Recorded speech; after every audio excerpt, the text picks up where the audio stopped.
विद्या भारती अखिल भारतीय शिक्षण संस्थान की जन शिशु शिक्षा समिति के विद्यालयों की चल रही खेलकूद प्रतियोगिता में सरस्वती शिशु मंदिर मुंशियारी की आस्था बोरा ने गोल्ड मेडल प्राप्त कर क्षेत्र का नाम रोशन किया है। विद्यालय के प्रधानाचार्य बंशीधर जोशी ने बताया कि आस्था बोरा ने संकुल, संभाग व अब प्रदेश स्तर पर बेहतरीन प्रदर्शन करते हुए गोल्ड मेडल जीता है। अब वो क्षेत्रीय प्रतियोगिता के लिए जाएंगी। आस्था बोरा को विद्यालय के अध्यक्ष खुशहाल सिंह धर्मसत्तू, व्यवस्थापक गोकर्ण सिंह मरतोलिया, कोषाध्यक्ष गणेश सिंह ब्रिजवाल व समस्त प्रबंधन समिति के सदस्यों ने शुभकामनाएं दी हैं। 12 वर्षों के बाद फिर से मुंशियारी में शुरू होगा रामलीला का मंचन।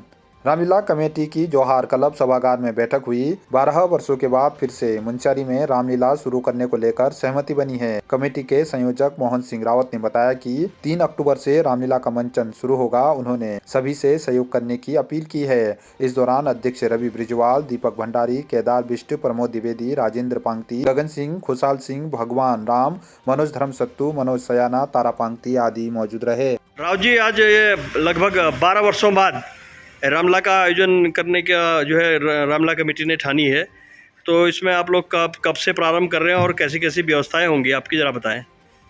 ये पहले हम 2002 से रामलीला शुरू करते आए थे। बीच में कोई ऐसी व्यवधान होने के कारण हम इसको सुचारू नहीं कर पाए। अभी हमारे युवा साथी सब जुड़े हैं, तो हम लोग इस वर्ष से पुनः रामाभिनय करने का जो शुरुआत कर रखा है। तो हम ये सिख दशहरे में जिस दिन हमारा नवरात्रि शुरू है उस दिन पहले 3 तारीख से शुरू करने जा रहे हैं, और ये नवरात्रि की हमारी रामायण जो हो गया, इसमें हम सभी लोगों से सहयोग की अपेक्षा भी कर रहे हैं और सभी लोग सहयोग देने के लिए एकदम तैयार हैं।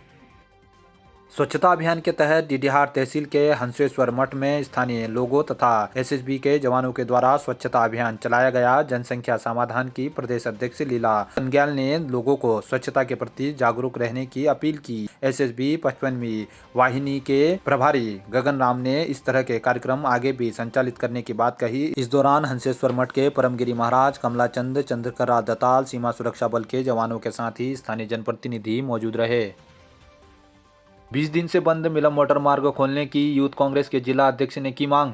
मुंशियारी मिलम बीआरओ मोटर मार्ग रड़गाड़ी के पास भूस्खलन होने से मोटर मार्ग बंद हो गया था। यूथ कांग्रेस के जिला अध्यक्ष विक्रम दानू ने आज जिला मुख्यालय में एडीएम को ज्ञापन सौंपकर 20 दिन से बंद मोटर मार्ग खोलने की मांग करते हुए स्थानीय लोग, भेड़ पालक, पर्यटक, माइग्रेशन में गए हुए ग्रामीण लोगों को हो रही परेशानियों से अवगत कराया। मोटर मार्ग बंद होने से दर्जनों घोड़े, खच्चर, गाय फंसे हुए होने की जानकारी भी दी। उन्होंने शीघ्र मोटर मार्ग नहीं खुलने पर आंदोलन की चेतावनी भी दी है।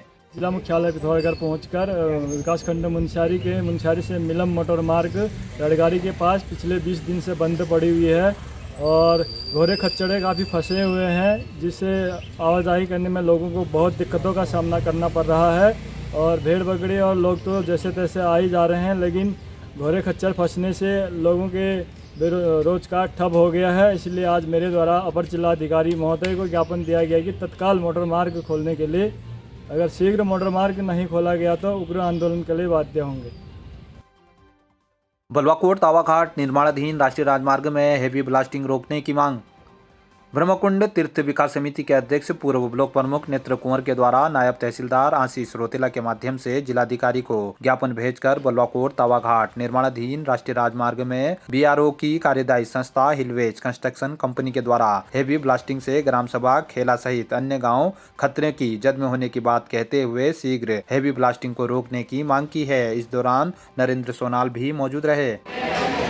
जो चौड़ीकरण का काम जो है बलवाकोट से लेकर के तवाघाट के बीच में चल रहा है और एससीसी कंपनी द्वारा ये कार्य किया जा रहा है और इस कार्य में हैवी प्लास्टिक का प्रयोग किया जा रहा है, जबकि क्षेत्र की जनता के द्वारा बार बार इसका विरोध किया गया, फिर भी जो है अभी हैवी प्लास्टिक के कारण कई गांव खतरे में आ गए हैं। जैसे जुम्मा का गांव पूरा खतरे में आ गया है, उधर जो है कि शाकुरी का नीचे वाला पोर्शन गाँव पूरा खतरे में आ गया है।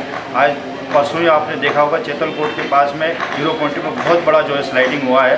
इससे आगे भी जो है हमारी मांग है कि ब्लास्ट जो हैवी हो रही है उसको कम किया जाए। और इसी संदर्भ में हमने जो है जिलाधिकारी महोदय को जो है तहसीलदार महोदय के मार्फत जो है एक ज्ञापन भेजा है कि इस हैवी ब्लास्ट को तुरंत रोका जाए और गाँव जो खतरे में आ गए ताकि उनको बचाया जा सके और तीनों घाटियों में जो आवागमन है उसको सुचारू रूप से चलने दिया है, नहीं तो भविष्य में जो है बहुत बड़ी जनहानि और धनहानि की खतरा हो सकता है। ये ज्ञापन आज हमने जिलाधिकारी महोदय को भेजा।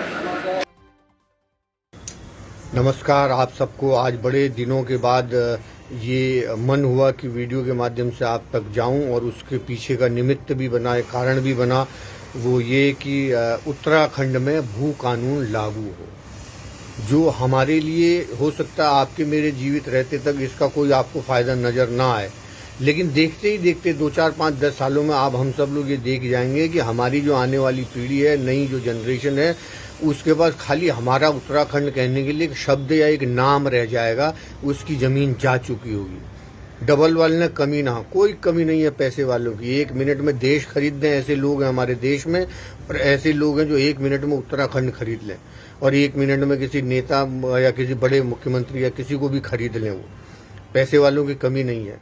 बात है अभी अपने आप को जगाने की। हम देश की आज़ादी के वक्त नहीं थे, कोई बात नहीं, लेकिन ये एक भयंकर आज़ादी का समय आ गया जिसमें हमने अपनी मातृभूमि की रक्षा करनी है। ऐसा नहीं कि कोई बाहर का आदमी नहीं आ सकता, सब आ सकते हैं।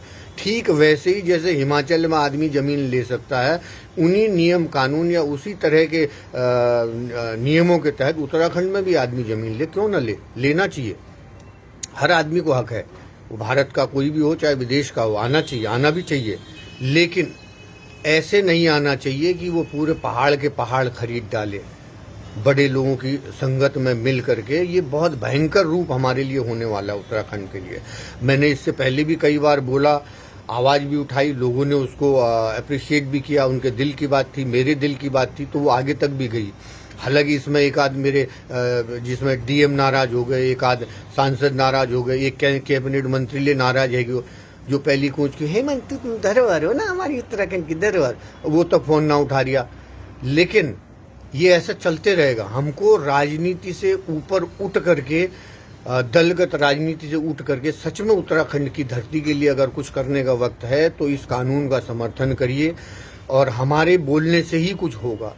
क्योंकि हम जब किसी को सांसद बना सकते हैं तो हम ऐसा नियम भी बना सकते हैं, हम किसी को विधायक बना सकते हैं तो हम ऐसा नियम भी ला सकते हैं। जनता अपनी ताकत को समझे तो वो बहुत कुछ कर सके। तो आप सभी से मेरा निवेदन है कि जो टाइम आएगी अपन मातृभूमि की रक्षा लीजिए। तो सब लोग जागो, ठाड़ हो, आवाज़ उठाओ। हर आदमी ये सोचता है कि मेरे नंतीन, मेरे बच्चे पढ़ जाएं, लिख जाएं, नौकरी पे लग जाएं, उससे कुछ नहीं होने वाली है। तो किसी के भी बच्चे पढ़ जाते हैं, लिख जाते हैं, ऐसा कुछ नहीं है। लेकिन उनके अंदर भी अगर हम बीज डाल दें, संस्कार डाल दें कि अब हमारे लिए अपनी मिट्टी के लिए लड़ने का समय आ गया है, तो उसके लिए उनको सर्व संस्कार के रूप में ही सही वो बच्चों तक भी वो बात जानी चाहिए। क्योंकि हमारे लिए खाली नाम रह जाएगा उत्तराखंड उत्तराखंड उत्तराखंड। ये बहुत भयंकर लड़ाई है, बहुत बड़े माफियाओं का प्रवेश हो चुका, मैं पहले भी बोल चुका हूँ। तो इसको ख़त्म करने के लिए, इस कानून को लागू करने के लिए अब आम जनता को जागने की ज़रूरत है। आप सब हैं मेरे निवेदन है, जो ले छो, जाने छो, जस ले छो, ये बात के सपोर्ट करो ताकि ठुल लोगन तक यो बात जाओ।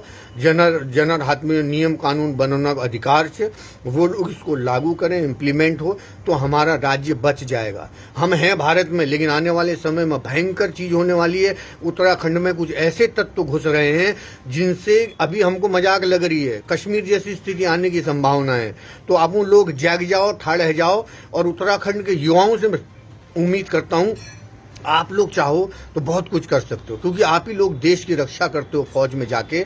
तो जो लोग फौज में नहीं गए हैं उन भाइयों से निवेदन है कि भाई जी जो टाइम है गयो, अब टाइम है गयो, अब इन राक्षसों को, इन माफियाओं को यहाँ से हटाना है और भू कानून लाना है। हमें बाहर का कोई आदमी आए आपत्ति नहीं, क्योंकि जितनी ज़्यादा बाहर के लोग आएंगे हमारी संस्कृति को भी फलने फूलने का अवसर मिलेगा, लेकिन माफिया के रूप में नहीं, बल्कि भारत के नागरिक के रूप में वो आए। हम उनका स्वागत करते हैं। आप जाग जाओ, ठाड़ जाओ। नमस्कार।